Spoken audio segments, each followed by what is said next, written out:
Tennessee is throwing around a lot of taxpayer dollars to get anyone, to drive the Nissan Leaf. You see, the Leaf, the all-electric car that resembles the union between an egg and a toaster, is made in Tennessee. And if it's good enough to be made in Tennessee, it's good enough to be supported by the taxpayers of Tennessee, whether they want to or not. The first buyers of the Leaf got a $10,000 tax credit to cut the $36,000 sticker price down to $26,000, but that was only for the first 10,000 buyers. Once Leaf drivers, Leafies, got the car, where were they going to plug in and charge that electric engine?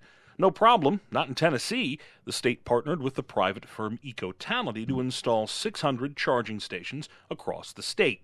Partnership is code for the deal that allowed Ecotality to pay just half the costs. Taxpayers picked up the rest. Well, with a huge cut on the sticker prices and hookups darn near everywhere, Tennessee has to be awash in Leafs. Leaves?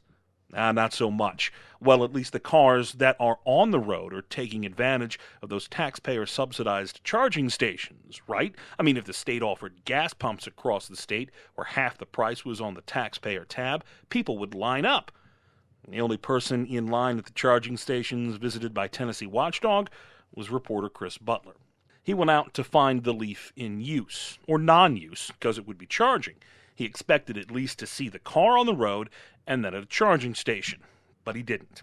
Not once. Not at 3 different sites, including the charging station outside the famed Loveless Cafe just outside Nashville. Ecotality says to date, 1,677 megawatts of power has been delivered in Tennessee. That sounds like a lot. The average house will use 1 kilowatt of energy a year. A kilowatt is 1,000 watts. A megawatt is 1,000,000 watts. But to date is 3 years. And Ecotality won't get any more specific about how much is being used, where, or by which drivers. Now, even if it turns out that a very small number of drivers are buying, charging, and using the Leaf, that's probably best for Tennessee.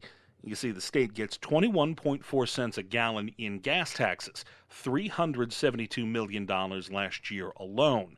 So long lines at the pump are needed to pay for the lack of lines at the charging stations. For Watchdog.org, I'm Benjamin Yount.